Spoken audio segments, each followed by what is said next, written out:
February is marching right along, and so is our Bible reading. We're moving on to Genesis chapter 6 this week. The first part of this chapter describes the condition of the world as God saw it, full of wickedness. Now, I know you probably have some questions about verses 1 through 4. We'll come back around and talk about that a little bit at the end. But notice the result of all of that, and really of everything else that was going on in verse 5. Then the Lord saw that the wickedness of man was great on the earth, and that every intent of the thoughts of his heart was only evil continually. He could hardly be more emphatic about the state of the world and just how broken it was. Sin had truly taken over and captured the hearts of everyone on earth, or so it seems. And then verse 6 is really amazing, or astonishing. Even though God knew what would happen, because he had a plan before the foundation of the world, the New Testament tells us. Even though he knew what would happen, as this great wickedness came to pass, it still broke God's heart. He was grieved in his heart, because men's hearts had turned totally towards evil. And so we need to be reminded here that sin has always grieved God. It's not just anger, but it's grief that we would choose to disobey him. And that is still true today. So you might think about what he says over in Ephesians chapter 4 and in verse 30 when Paul writes, "Do not grieve the Holy Spirit of God, by whom you were sealed for the day of redemption." And in that context, he's listing all manner of sins, different ways that we might grieve God. And so if you read this chapter in Genesis 6 up to verse 7, where God says that he's going to blot out man, you'd think that it was totally hopeless, that he's wiping the slate completely clean, and there's nothing else going to happen. However, verse 8 begins with that word, but. But Noah found favor in the eyes of the Lord. That word favor could just as easily be translated grace. And that's exactly what we find through the rest of the chapter, that God is showing grace to Noah in allowing him to live through this judgment that God did pronounce as being total, that everybody has given in to sin. And so when it says in verse 9 that Noah was blameless in his time, I don't think we should take that as being he was perfect, that he was sinless, because that's only Jesus. There's only one man who's ever accomplished that feat, and it was Jesus.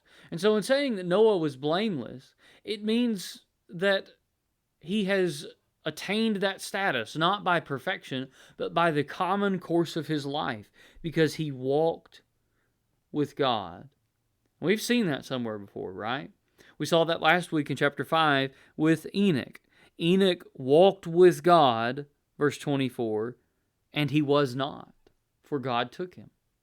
And so just like last week, walking with God was the way to escape death for Enoch. And really, death was God's judgment for their sin. And so now God has pronounced a judgment upon sin in this flood that he's going to bring on the world, and Noah gets to escape that judgment because he walked with God. So again, the way to escape the judgment is to walk with God. It was true for Enoch. It was true for Noah. It's true for us too. Then God comes to Noah and announces what's about to happen and what Noah needs to do to be ready for it. Notice how God describes this plan in verse 13. He says, "The end of all flesh has come before me, for the earth is filled with violence because of them. And behold, I am about to destroy them." But look at this next part. "With the earth." So God speaks as if the earth is being destroyed too. And we know that it wasn't literally completely annihilated, but there was total destruction across the entire face of the earth. And that's really how Peter describes the flood over in 2 Peter chapter 3. In 2 Peter 3, beginning at verse 3, look at what the apostle writes. He says, "Know this first of all, that in the last days, which is now, mockers will come with their mocking, following after their own lusts, saying, 'Where is the promise of his coming?' For ever since the fathers fell asleep, all continues just as it was from the beginning of creation. For when they maintain this, it escapes their notice that by the word of God the heavens existed long ago, and the earth was formed out of water and by water." So that's Genesis 1. "Through which the world at that time was destroyed, being flooded with water." That's Genesis 6. Now verse 7, "But by his word, the present heavens and earth are being reserved for fire, kept for the day of judgment and destruction of ungodly men." So here Peter likens the coming day of judgment when Jesus returns to the flood. And what he tells us is that the flood in Genesis was a warning shot from God about what he is going to do because of sin. In the flood, God uncreated the world all the way back to day 2. Remember the 7 days from chapter 1. He goes all the way back to day 2, because day 2 is when the land appeared. And so everything from day 2 forward was undone in a sense. God covered the world with water again, just like it was on day 1. But next time, the time that Peter's writing about, God's going to go all the way. It says even the elements will be destroyed. He will destroy the world in fire next time. And so just like in Genesis 6, though, this time God is providing a way to live through that judgment. With Noah, he provided an ark. In our day, he provides the church, really. This is the ark of safety, the group of people that will pass through the judgment because they have received the grace of God. The gospel is hiding all the way back in Genesis chapter 6. See, God's grace to Noah was that he offered a way through the flood. But Noah still had to do something. He still had to obey and build the ark. God's grace wasn't the whole story. Noah still had to obey by faith. And that's still how it works. God's grace was in sending Jesus and in offering us a way out of judgment. But we still have work to do. There's still an ark to build. And so for Noah, God gave him the pattern for the ark. And then in verse 18, God introduces one of the most important words in the whole Bible: covenant. God says, "I will establish my covenant with you. And you shall enter the ark, you and your sons and your wife and your sons' wives with you, and all the living things he'll bring into them, to keep them alive." Verse 20. This is the first time we encounter the word covenant. I think we've seen some things like that back in the earlier chapters of Genesis, but this is the first place where we see it. And that becomes such a critical concept to understand through the rest of the Bible. Covenants are like a contract with a relationship. Marriage is a covenant. And so covenants are a relationship that involves promises. But it also involves conditions. And so then usually there are blessings and curses that come with that. Blessings if you do fulfill the covenant, and curses if you do not keep them. And so that tells us why this ark would work. The ark would save Noah and his family and all the animals, not because Noah was such a good shipbuilder, but because God had made a covenant with him about that he was going to bring him safely through the judgment. See, if Noah's next door neighbor decided, "Well, I'm not really sure that I believe this flood business, but I'm going to copy him just in case," and he followed the specifications to a T, he made an exact copy of what Noah did, it still wouldn't have worked. That boat would have sunk because that person was not in a covenant with God, and they weren't doing this because of that covenant. They weren't doing it in obedience to God. And so the same thing is true today. People can do good things, good and right things that God commands his people to do.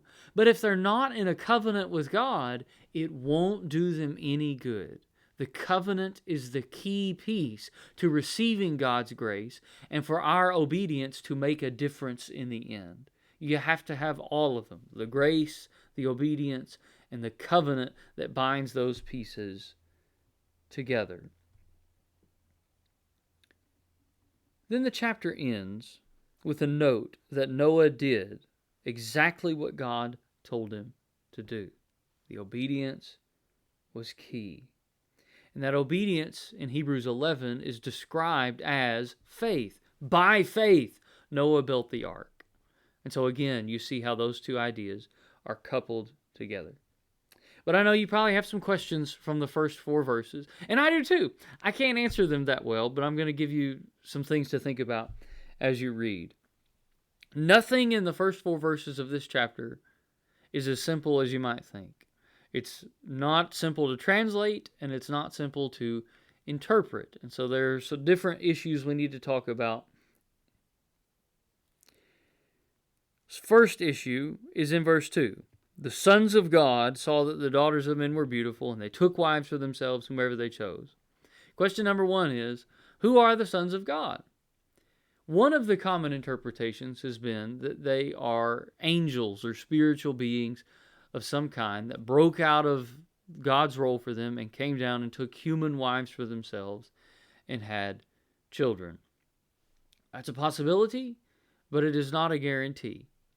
Another possibility has to do with the context of Genesis. So remember that back in chapter 4, we got a genealogy for the line of Cain, and they were all wicked. Then in chapter 5, we got a genealogy for the line of Seth, and what was highlighted about Seth and his line is that this is the line of righteous people. And so some people suggest that the sons of God are the people of Seth, marrying the wicked people from the line of Cain. So it'd be a little bit like the rule that God gave to the children of Israel about not intermarrying with the Canaanites, and that was the problem. There's a possibility that that's what he was talking about. There's another group of people that get down into the weeds of the Hebrew and the roots of the words and things like that, and offer the possibility that the sons of God were a ruling class, like kings or something like that. And when it says that they took wives whomever they chose, they supposed that that meant they took a bunch of wives, and so the problem here was polygamy. But there's problems with all 3 views. You can object in a valid way to all 3 of them for one reason or another, or you can advance reasons that they're right for one reason or another. You're just going to have to make up your mind about that. But in the end, I really don't think that makes a big difference. Then, there are questions about verse 3. There are various ways of translating here. When it says, my spirit shall not strive with, that could also be translated as abide in man. And so, depending on how you translate that, that can affect how you interpret that verse. And then there's this note about his days shall be 120 years. I tend to think that's about lifespans being limited. And I think that if that's the case, it works a little bit like what God said in the earlier chapters with the tree in the Garden of Eden. God said that in the day you eat from the tree of the knowledge of good and evil, you will die. Adam and Eve ate from it, but they did not die that very day. They died centuries later, but they did begin to die on that day. And so there's some mercy in that. God's not being unfaithful to his word, but he's being merciful in that. And he still did keep his word that they would die. And so I wonder if this is God saying the target max lifespan is going to be 120 years. And then as we keep going through the book of Genesis, we'll see it taper down to about that point, which is about where it stands today. There are rare exceptions where people say that they've lived 121 or 122. But what we find throughout the Old Testament is that these numbers are not as specific as Western minds like them to be, that ancient people weren't quite as concerned with numerical precision, and so perhaps God is speaking a little bit more round numbers than we are used to.